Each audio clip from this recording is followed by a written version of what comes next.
Thanks for watching. Our guest this week is Steve De La Viaga. He's the Senior Vice President of Sales and Operations with Fidelity National Title. Please help me in welcoming Steve. Thanks, Steve. How are you? Good, how are you doing? Good, man. Good to be here. So, a lot of our guests know you and I. They've already seen my my video of glory days of me playing hockey. So, so tell our people out there what your glory days were. I believe you played basketball, right? That was a long time ago, as my son reminds me regularly, by the way. Yeah, I played 4 years in college, and then I was drafted by the Lakers and played 2 summer league games, and it was clear that I was not good enough, and I was released. And I took a job playing in Australia and was there 10 seasons and had a great time. I played 10 years and I've been back in America 10 years and went back to visit everybody. There's very little change. So it was 20 years since the first time you were there? Correct. Yeah, and correct. Little change, wow. 91. What city were you based in? I was in Melbourne, which is in the state of Victoria. I was there for 4 years and I was still in Victoria, a regional town called Bendigo, which is up in the country area. A little slower paced up there, and I was there for the last 6. So. That's a neat experience, and I'm sure a lot of us can relate because we all have things like that. I had hockey, and you know, but eventually we all end up in the same league, right? Well, I was just teaching about your picture of Mr. Gretzky and you, and I remember running around the court with guys like Magic Johnson and Michael Jordan, and getting to be on the floor with them. And now it's golf is about as athletic as it gets. So yeah, that's it. Well, now you're in title. I'm in real estate, broker, sales, right, and. Actually, driving over here, I was listening to the radio, 92.3 KTAR, and they were talking about our real estate market. Right.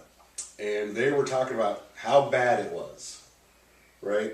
And I think it's unfortunate because I don't think the right message is getting out to the consumers. And I know you're going to agree with me here. Mm-hmm. And just last week, you held an event called the Crystal Ball. Mm-hmm. You had the major servicers there, B of A, Chase, Wells was there, you had CoreLogic. And there was a different message coming out of that Crystal Ball event, and I'd like you to share with our viewers what that message was. Well, it was clear in Arizona we've had pending foreclosures, pending REO, and REO are all down 50 to 68% depending on which one you track. And we now have multiple buyers for more properties. We closed 2,600 properties last month. Over 60% of those had multiple offers on them at the time they sold. So in a number of places, you're actually seeing price points starting to go up. The consumer is always 4 or 5 months behind. As you know, when things were easy but getting tougher, we knew about it before the consumer felt it, right? Right. Well, things are definitely on the improve now. You've got more buyers, less inventory, so it's harder to find property, which is a challenge for guys like you and me. But for sellers, they're now getting better offers. People have figured out, I can't make a lowball offer and get a home anymore. I've got to bid at or above asking price to get it. Yeah. So. And they're all talking about how next year they've doubled their staff to ramp up to do double the short sales. You are going to see some of the property liquidate through REO, but you're also going to see the investors come in and buy things a little more in bulk through the nonprofit groups and untraditional lines of real estate. So great time to be in real estate and great time, to buy a house, but also getting to be a better time to sell one, which has not been the case for you and I. And I pulled up numbers yesterday. Active homes on the MLS, single-family residents in Maricopa County, active, 12,800. It's a month and a half of inventory. I also pulled up the pending sales. 14,000. Yeah. This is like 2006 numbers without the price increases. Correct. Right. And as you know, that's great data. You're astute in that. And now takes them, our consumers, 3 to 6 months to kind of catch up. The smart ones have figured out if I want a house and it's listed at 140 and I want it, unless I'm full cash at 142, 145, I got to be higher than that if I want that home. Right. And so it takes everybody a little while to catch up, but right now, 2012 will be one of the best years in real estate. And we're still transactionally high, 8,900 transactions a month, approximately 9,000. I mean, you're in that number every month. So, you've got to get more property in the market. That's true. And our buyers got to get more aggressive. They want to win bids. They got to buy property.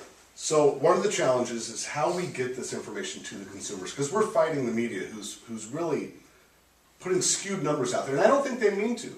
I think that what they're doing is looking at national numbers, and nationally there are still a glut of foreclosures out there, but Arizona was one of the first ones in, and I think we're going to be one of the first ones out. I think we're already seeing that.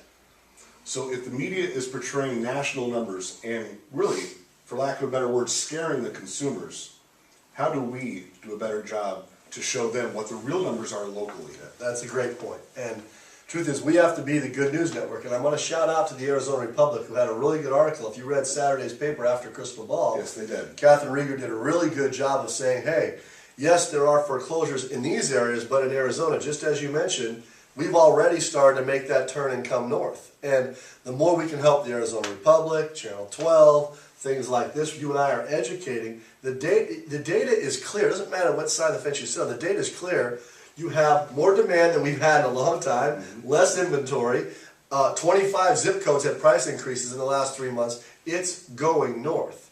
Now, when you talk what's out there and coming, well, it may be out there in California or Florida where it takes 600 days to foreclose. It's not out there here. Right. Right now, we've got to go have our realtor partners go out and find listings. Go get listings, because right now, it's a good time to sell a home. And you don't want to wait when people start to catch up the next 3 to 6 months, and now you're going to have more people putting homes on the market. You're going to miss your opportunity for your price point. So I'm with you that we have to do things like this and educate through data. And as you know, you're the same way. Mike Orr in the Crawford Report, the guy scrubs it by hand. Yeah. He proofreads the agent remarks. I mean, it's as good a data as you have anywhere in the world. And that's what I was going to bring up next, was the Crawford Report.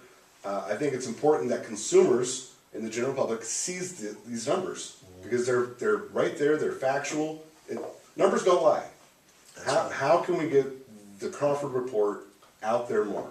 Well, I think, you did a good job interpreting the data just now, right? Like, I love Mike, but he intends to build a space shuttle to go across the street, okay? So he's awesome, but he's also very detailed.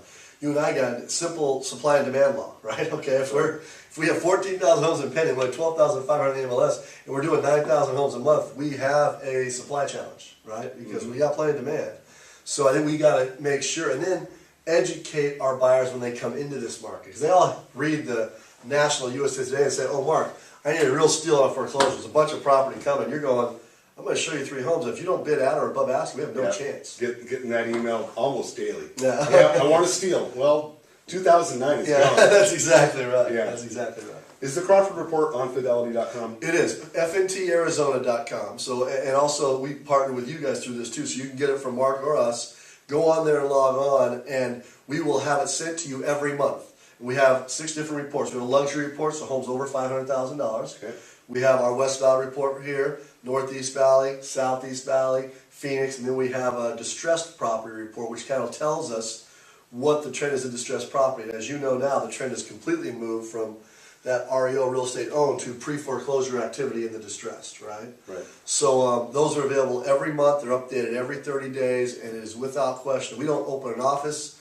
We don't engage in additional staff unless we view that report. It tells us that that data in that area is growing, or in some cases shrinking, then we make that decision. So yeah, it's very important to us and great data. And that website again was? FNT, F is in Frank, N is in Nancy, T is in Tom, Arizona.com. You just go on there and log on. It'll right there, Crawford Reports or data. Click on that and you can log in and get the report sent to you every single month. Now's a great time to buy. It's even a better time to sell. Best time to sell we've had in the last, I'd say, 5 years. Steve, thank you for coming on.